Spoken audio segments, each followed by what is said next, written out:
नमस्कार दोस्तों, अगर आप लोग चाहते हैं कि यह सीरियल को रोज़ आप लोग ऐसे ही पहले देखें, तो आप लोग से हाथ जोड़कर एक विनती है कि आप लोग मेरे चैनल पे पहली बार हैं तो चैनल को सब्सक्राइब कर लीजिए। तो चलिए चलते हैं वीडियो की ओर। निहार और रूही एक हो गए। निहार को रूही के बारे में सारा सच सामने आ गया और निहार ने रूही का थाम लिया हाथ और फिर से वापस अपने घर में लाने का फैसला किया है। निहार रूही से फिर से शादी करेगा और ये बात सभी के सामने दावी के साथ आकर घर में कहता है। और देखिए क्या उसकी दादी अपना पाएगी रूही को? क्या निहार फिर से शादी करेगा रूही से? अब देखिए आप लोग वीडियो में। शीतल और दादी के मन में नफरत जलन साफ साफ नजर आ रही है। अब ये तीनों मिलकर रात में अंधेरी रात में प्लान करते हैं। जैसे ही सुबह होता है सोनी फूट फूट कर रोने लगती है। रोते रोते वो जो है ना बेहोशी होने का नाटक करने लगती है ताकि कहानी कुछ आगे बढ़ाया जाए। अब इस कहानी में कौन सा ट्विस्ट आएगा आप लोग देखते जाइए और कहानी को समझते जाइए। जूही रूही से कहती है, देख लो रूही, अब तुम्हारा नहीं चलेगा। उतने में निहार आ जाता है और रूही का हाथ थाम लेता है। रूही का हाथ थाम कर बोलता है, अब कोई कुछ नहीं करेगा। लेकिन देखिए दोस्तों, साजिश अभी ख़त्म नहीं हुई है, अभी शुरू ही हुई है नया नया ड्रामा। आप लोग वीडियो में लगे रहिए, तभी आप लोग को पूरा ड्रामा समझ में आएगा। देखिए दोस्तों, रूही को फंसाया जा रहा है। रूही को कहा जा रहा है कि ये रात में रुपया चोरी करके भाग रही थी।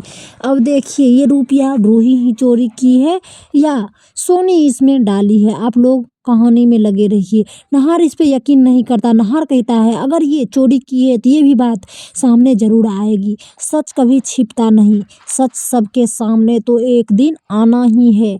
और इसी बीच सोनी बेहोश होने का नाटक करने लगती है ताकि रूही को यहाँ से भगाया जाए।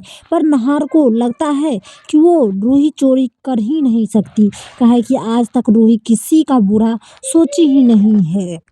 देखिए दोस्तों, निहार गुस्सा में आकर दादी का गला धर लेता है। उतने में इधर देखिए शीतल और रोमेल दोनों अवनी से माफ़ी मांगने लगता है। इधर स्पर्श की गर्लफ्रेंड भी आ पहुंचती है। सभी बात डिक्लेयर साफ है। अवनी सब बात जान चुकी है रोमेल के बारे में, काहे कि निहार सारा सच्चाई अवनी को बता दिया था। काहे कि अवनी के ही वजह से निहार का घर टूट रहा था। सच है, बिट्टू सभी को बताता है क्योंकि शीतल और रोमल दोनों एक दूसरे से कमरे में बात कर रहे होते हैं। उसी समय बिट्टू छिपके से सारी बात सुन लेता है। उसका बात सुनने के बाद बिट्टू को लगता है कि नहीं, निहार मेरे पापा नहीं है, पापा मेरे रोमल पापा हैं। और ये बात सारी घर वाले के सामने बिट्टू बताता है और एक फ़ोटो खींच लिया होता है। वो फ़ोटो भी बिट्टू सभी को दिखा देता है। स्पर्श का एक्सीडेंट दादी ही कराती है और ये बात जैसे ही स्पर्श को पता चलता है, स्पर्श फैसला कर लेता है कि अब ये बात छिपी नहीं रही कि मैं घर में सारे को सारे बताऊंगा कि मेरा एक्सीडेंट दादी ही करवाई थी। ये बात सुनकर निहार बहुत ही गुस्सा होता है अपने दादी के ऊपर। और इसकी दादी का तो सब दिन का ये ड्रामा है रूही को घर से निकालने का। सोनी एक तरफ कमरे में चुपचाप बैठी हुई थी। निहार गुस्से से इधर उधर घूम रहा था। उतने बीच में स्पर्श वहाँ पे सबके सामने हाजिर हुआ और सब देखकर चौंक गया स्पर्श को। एक लैपटॉप था। वो लैपटॉप कोई लैपटॉप नहीं, उसमें रूही और निहार का पूरा सच उस लैपटॉप में छिपा हुआ था।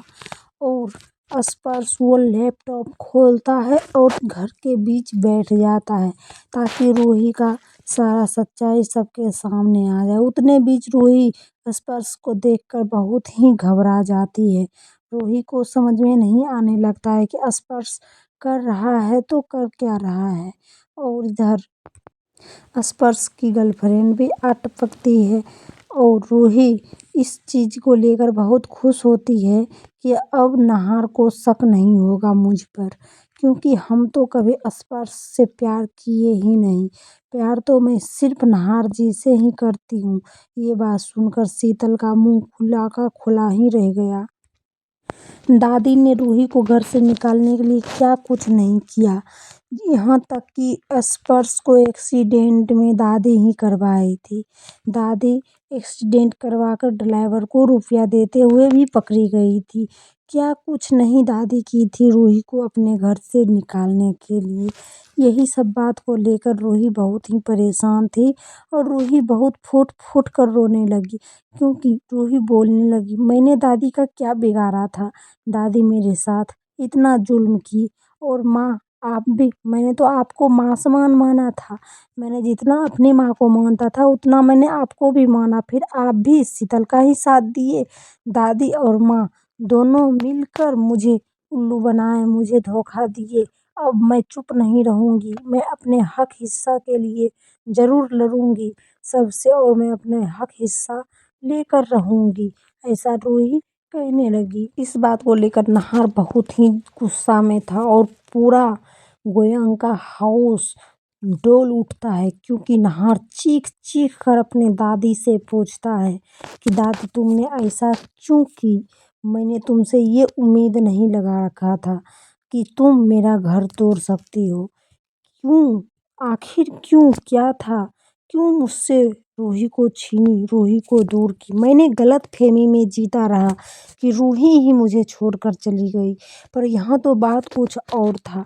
रूही तो कभी मुझे छोड़कर जाना ही नहीं चाहती थी, पर तुम सब उसे मजबूर की इस घर से जाने के लिए, और इस घर में रहते हुए मुझे कानों कान खबर नहीं पहुँचा कि तुम लोग रूही के साथ क्या कर रही हो और क्या नहीं। सोनी आखिरकार टूट जाती है और रोते हुए सारे सच कबूल कर लेती है, और रूह बिलक बिलक कर रोने लगती है, बोलने लगती है, मुझे माफ़ कर दो, मुझसे बहुत भारी गलती हो गई। एक घर को बचाने के चलते मैंने दूसरा घर तोड़ दिया, तो मुझे माफ़ कर दो। बहुत ही बिलक बिलक कर सोनी रोने लगती है और सबसे माफ़ी मांगने लगती है। उतने में शीतल और नहार को ये बात बर्दाश्त नहीं होता, और नहार माँ और सोनी दोनों को घर से निकालने का फैसला करता है। घर से धक्के मारकर दोनों को बाहर करने का फैसला करता है। जैसे ही माँ और सोनी दोनों घर से निकलती है, उतने में ही पूरा गोयंका हाउस सुना सुना लगने लगता है। बिल्कुल अच्छा नहीं लगने लगता है गोयंका हाउस, बिल्कुल सोना लगने लगता है, और रूही परेशान हो जाती है। रूही बहुत रोती है। रूही सोचती है आखिर क्यों मेरे चलते इस घर में लड़ाई झगड़ा क्यों हो रहा है, मैं क्या करूं। फिर नहार सोचता है नहीं बहुत हो गया, मैं रूही से शादी करूंगा और फिर से अपने परिवार को पहले की तरह रखूंगा। काहे कि दादी का सच सबके सामने आ चुका है। अब कुछ सच बताने के लिए बचा नहीं है। काहे कि जितना भी सच्चाई छिपी हुई थी, सब सच्चाई सबके सामने आ चुकी है, और सब एक दूसरे से माफी मांग रहे हैं। कौन घर से निकलेगा और कौन नहीं, ये आप लोग वीडियो में देखिए। और वीडियो में मेरे चैनल पे पहली बार है तो चैनल को सब्सक्राइब करना ना भूलें।